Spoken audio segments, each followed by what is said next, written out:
Vladimir Putin is undoubtedly the most powerful man on the planet, managing an empire the size of a continent and a colossal fortune worthy of the buried treasures of Croesus. But despite his worldwide fame and reputation, which far exceeds the stars of cinema and sport, Vladimir Putin remains a taciturn being surrounded by unfathomable mysteries.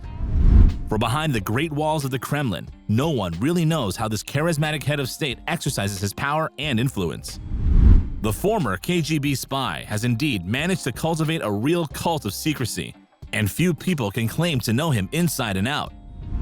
So we decided to conduct our little investigation in order to better know this enigmatic character and to try to understand his motivations and passions that animate him. We also wanted to learn a little more about his daily life, which we have specially dissected for you. So make yourself comfortable, because today we are going to spend a day in the life of Putin, and we can assure you that you will certainly not be bored. Before getting to the heart of the matter and exposing you the daily life of the Russian president, we think it would be more judicious to evoke you a little the course out of standards that it led to him the head of the country. Vladimir Vladimirovich Putin was born on October 7, 1952 in the city of Leningrad, which is now called St. Petersburg. He is the third child of his parents and the only one who survived, since his two older brothers, Viktor and Oleg, had succumbed to the disease while they were still young. The Putin family was very poor and destitute, and the parents of the young boy had known the war very closely and had suffered enormously, just like the rest of the Russian people. The young child grew up in precarious conditions, but this did not prevent him from continuing his studies until he entered the University of Leningrad and obtained his law degree in 1975. The choice of studies, the young Putin had been greatly influenced by his ardent desire to become a secret agent within the KGB. He had been told that in order to join this prestigious Soviet intelligence organization, he had to have a law degree and a total mastery of at least one combat sport. The young man followed this advice and quickly became an expert in Sambo, a martial art of Russian origin, mixing wrestling with judo. So, once he had his diploma, Vladimir Putin applied without delay to the regional direction of the KGB, where they found him a job quite quickly because of his intelligence and his references. The young man then worked in the local counter-espionage service, where he slowly learned the tricks of the spy trade. Thanks to his intelligence and his exemplary behavior, Putin will slowly but surely climb the ladder of the hierarchy until occupying more and more important positions. In 1985, the young KGB lieutenant colonel was even transferred to the GDR, where he exercised his qualities as an outstanding spy with a talent and charisma worthy of the most thrilling James Bond films. But following the fall of the Berlin Wall on November 9, 1989, Vladimir Putin was forced to leave his post, along with most of the spies stationed in the country. The return to the fold is then experienced as a real cold shower by the young man, but it will not take long to pull himself together and try again to make his way to power.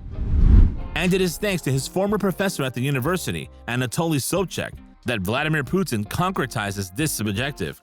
Sobchak, who in the meantime had become the new mayor of Leningrad, recruited the former spy as an advisor in international affairs. Introducing his skills as an ex-KGB officer into the world of politics, this master of espionage quickly established himself as one of the most influential and powerful men in the national political sphere. At the end of the 1990s, Vladimir Putin's name was so respected that even the country's president, Boris Yeltsin, tried to court him and ended up integrating him into his presidential cabinet as one of his closest collaborators. Putin, who was then at the head of the FSB and its thousands of spies and double agents, is probably the only master on board of the country, and Boris Yeltsin has almost become the puppet of a Lieutenant Colonel Putin, who will end up pushing him towards the exit door, thus taking over the full powers. It was in March 2000 that Vladimir Putin made his first term as president of the Russian Federation official, followed by another in 2004 after his re-election with an overwhelming majority of votes. During his 2 terms, Putin revived the country's economy using means that were sometimes brutal and dissuasive, but which proved to be extremely effective. The master of the Kremlin was particularly upset with the Russian oligarchs, who had bled the country and taken advantage of the fall of the Soviet Union to enrich themselves.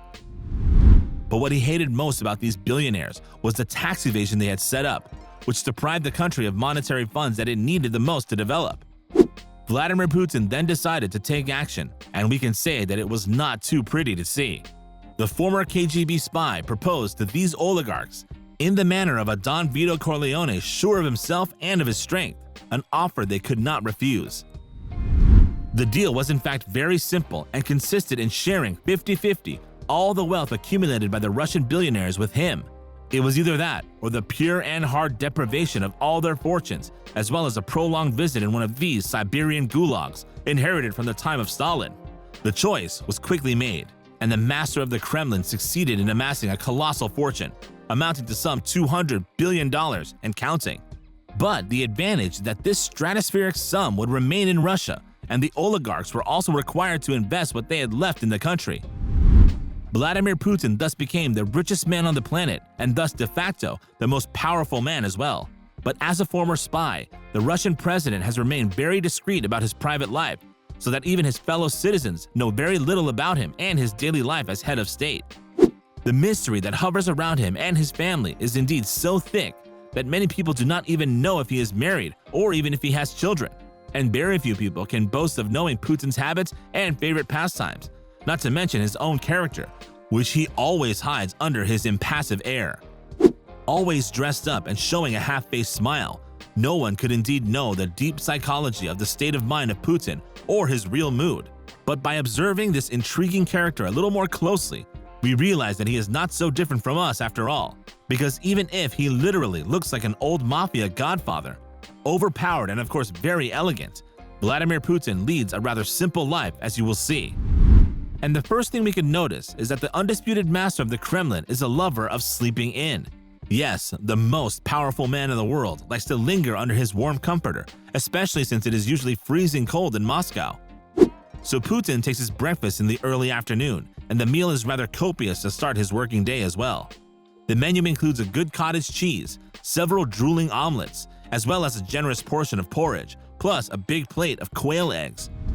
And to make all this food go down, nothing better than a good mix of fresh fruit juices, which the Russian president swallows without the slightest moderation.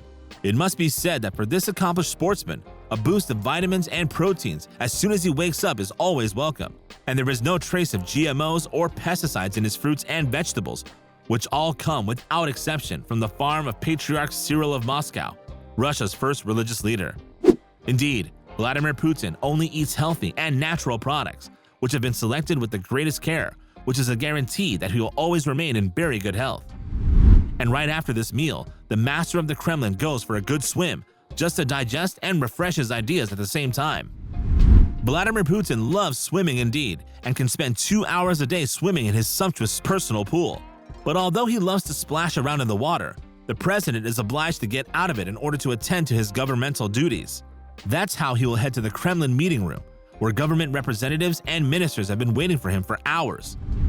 Vladimir Putin likes to make his subordinates wait, which is an undeniable proof of his power and supremacy, because if punctuality is the politeness of kings, the Tsar Putin does not care about it and prefers to let his ministers wait for endless hours before receiving them at last. This is perhaps a premeditated strategy on his part, aiming to make them more docile or to push them to the limit psychologically, probably with the aim of making them crack. Thus, they will certainly not think of bothering him when he receives them, and will not waste his precious time in trivialities either. Because Vladimir Putin's working day is far from over, since after these meetings, he will still have to read a multitude of reports, each one more important than the other.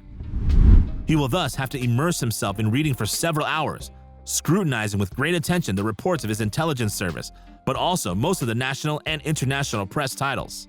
After this meticulous reading, the Russian president continues his working day by making his telephone calls with the heads of foreign states, as well as other interlocutors of the same importance. These conversations can last until very late at night, because if Vladimir Putin is a late riser, he is also a late sleeper and can often stay up well past midnight.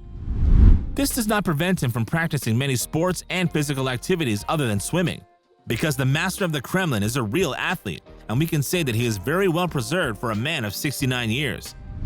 He regularly practices gymnastics and weight training, and swears by sports, whether judo or even ice hockey, to which he often invites his friends to play with him. The charismatic ex-spy of the KGB aspires to stay in shape and takes good care of his body. And if he ever catches a nasty cold or a little boo-boo, he prefers to turn to traditional medicine, as he doesn't trust conventional medicine and its drugs, which are often much more harmful than the disease itself. He will enjoy teas and herbal teas, and will end up curing himself completely by spending a few hours in the sauna. Vladimir Putin may seem a little paranoid on the edges, but when we know the financial ramifications and the Machiavellianism of Big Pharma, we think that he may be right. In any case, the security system surrounding the Russian president leaves nothing to chance, even if it means being accused of security paranoia. Thus, when he is on an official trip and has to spend the night in another place, his bodyguards go through the place with a fine-tooth comb and proceed to exchange all of the sheets, blankets, and furniture of the room. These precautions guarantee the new Tsar total security, which he really needs considering his incredible status. And that's it for today. What do you think of Vladimir Putin's extraordinary career and his rise to power thanks to his mastery of espionage? And what do you think about the daily life of this new Tsar and his various whims and fancies? Tell us in the comments, and if you like this video, don't forget to put a like and subscribe and activate the notifications. See you soon for new discoveries out of the ordinary.